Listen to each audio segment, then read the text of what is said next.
جب تمہیں کوئی راستہ نظر نہیں آتا اور سب راستے بند ہو جاتے ہیں، قدرت جو بھی تم سے کام لے رہی ہے وہ چپ چاپ کرتے رہو۔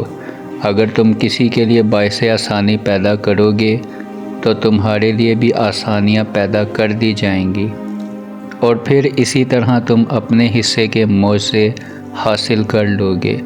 تمہیں یوں ہر بار یقین آ جانا، تمہارے دل میں ہر بار امید کا آ جانا، اور پھر تمہارا دعائیں مانگنا اس بات کی دلیل ہے کہ اللہ کے در سے مدد ضرور مل جائے گی، معجزات کی صورت میں۔ جب اللہ آپ کا نصیب لکھ دیتا ہے تو اس نصیب میں یہ بھی لکھتا ہے کہ بندے کی تقدیر کو دعاؤں کے سوا کوئی بھی نہیں بدل سکتا۔ ہم اکثر یہ سوچ کر پریشان ہوتے رہتے ہیں کہ اگر ہمارا مانگا ہوا کسی اور کو مل گیا تو پھر کیا ہوگا، حالانکہ اللہ تو پہلے سے ہی سب کچھ طے کر چکا ہوتا ہے، یہ بھی کہ آپ کو آپ کے نصیب سے کیا ملنا ہے، اور یہ بھی کہ کن دعاؤں نے آپ کا نصیب بدلنا ہے۔ تو پھر آپ کیوں ان وسوسوں میں ہو کہ کہیں یہ دنیا ہماری چاہت نہ چھین لے؟ آپ کی دعاؤں کا محافظ تو اللہ ہے، اور اس کی حفاظت میں لکھا ہوا کبھی کسی دوسرے کو نہیں مل سکتا۔ جو کامیابی اللہ نے آپ تک بھیجنی ہے وہ آپ تک ہر حال میں پہنچ کر رہے گی، اور جو معجزے اللہ نے آپ تک مقرر کیے ہیں وہ معجزے ہو کر ہی رہیں گے۔ کوئی بھی اس ہونے کو نہیں ٹال سکتا سوائے اللہ کے۔ جس پر اللہ نے ہمارے لیے پہرے بٹھا رکھے ہیں اسے ہم سے کوئی بھی چھین نہیں سکتا۔ یہ جو زندگی کی ٹھوکریں ہوتی ہیں نا، یہ رب کی طرف سے بلاوے کا پیغام لے کر آتی ہیں۔ آپ نے دیکھا ہوگا ہم اپنی غفلت سے بھری زندگی سے بے خبر ہو کر جی رہے ہیں، پھر ایک دم سے ایسی ٹھوکر لگتی ہے کہ ہمارے پاس سجدے کے علاوہ گرنے کا اور کوئی اور چارہ نہیں ہوتا۔ یہ ٹھوکر دراصل وہ الارم ہوتا ہے جو ہمیں جگانے کے لیے آتی ہیں، اور جو ہمیں اپنی ہمت کے ذریعے آگاہ کرتی ہیں، ہمیں رب کے حضور لا کر پیش کر دیتی ہیں۔ ٹھوکر کے بعد بھرم ملتا ہے، سکون ملتا ہے۔ وہ جو رب ہے نا، وہ اپنے بندوں کے لیے ٹھوکر میں بھی خیر رکھتا ہے۔ زندگی میں کبھی بھی اس بھیڑ میں خود کو اکیلا مت سمجھنا۔ وہ اللہ تم کو ہر ٹھوکر پر تھام لے گا، اور اس کے تھامنے کے بعد تم کو کسی سہارے کی ضرورت نہیں پڑے گی۔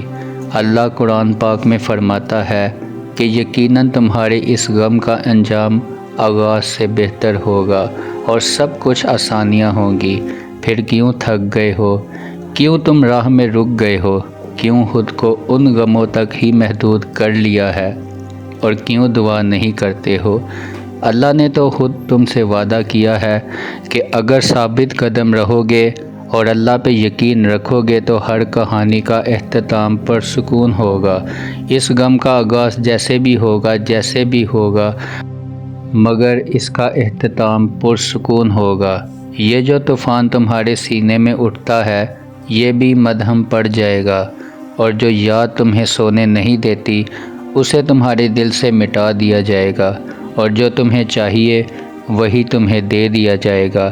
جو بہتر نہیں اسے ہی بہتر بنا دیا جائے گا، اور جو چھوڑ گیا اسے ہی بہتر بنا دیا جائے گا۔ پھر کیوں شک کر رہے ہو؟ اپنے رب کی رحمت پر بھروسہ رکھو، اب جو ہوگا انشاءاللہ بہترین ہوگا۔ جب آپ کو کوئی راستہ نظر نہ آئے، حالات بالکل ناممکن لگنے لگیں اور راستے تنگ نظر آئیں، تب اور بھی زیادہ یقین سے دعا کرنا، کیونکہ یہی تو وہ وقت ہے جب سب سے زیادہ ہمارا صبر آزمایا جاتا ہے، اور اس کے بعد ہی ہماری دعائیں قبول ہونی ہوتی ہیں، اور ہم نے جیسے باقی امتحان پاس کر لیے ہیں اور اسی طرح اس امتحان میں بھی کامیاب ہونا ہے۔ اللہ کے توکل کے سبب ہے۔ اللہ سے زیادہ کون سمجھتا ہوگا بندے کے دکھوں کو؟ وہ تو خالق کے ہر ایک کی تکلیف سے واقف ہے۔ اتنا تو مانتے ہو نا، اگر جانتا ہے تو اس نے شراب کو حرام کیوں کیا ہے؟ وہ جانتا ہے کہ میرا بندہ کن اذیتوں سے گزرا ہوگا، پھر بھی اس نے یہ تو نہیں کہا کہ تھوڑی سی ہی پی لینا غم کو بھلانے کے لیے۔ کیوں نہیں کہا اس نے جب تک نکاح نہیں ہو جاتا تب تک کسی عورت سے عارضی تعلقات بنا لینا؟ زنا کو حرام کیوں کہا اس نے؟ خدا بہترین ہر سراہنے والا ہے۔ حسن کو غیر عورت کو دیکھنا حرام کیوں کہا؟ کیا وہ نہیں جانتا بندے کا دل بہلانے کو کچھ تو ہونا چاہیے؟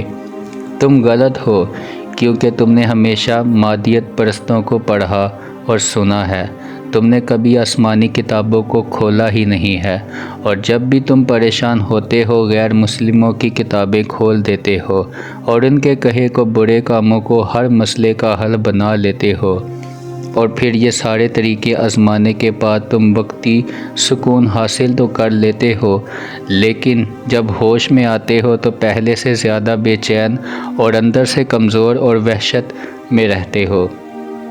کیا تم نے کبھی پریشانی کے عالم میں قرآن کو کھولا ہے جو تم کو بتائے تمہارے غموں کا بہترین حل موجود ہے، اور جو تم کو بتائے تم بے چین اور پریشان کیوں رہتے ہو، اور جو تمہیں بتائے کہ تم اکیلے نہیں ہو، جو تمہیں بتائے تم کو اندر سے سمجھنے والی ایک ذات ہے اور وہ ذات اللہ ہے، اور وہی تمہاری مشکل کو، پریشانی کو، ہر مصیبت کو ہر قسم سے دور کر دے گا، اور ہر چیز پر وہ قادر ہے۔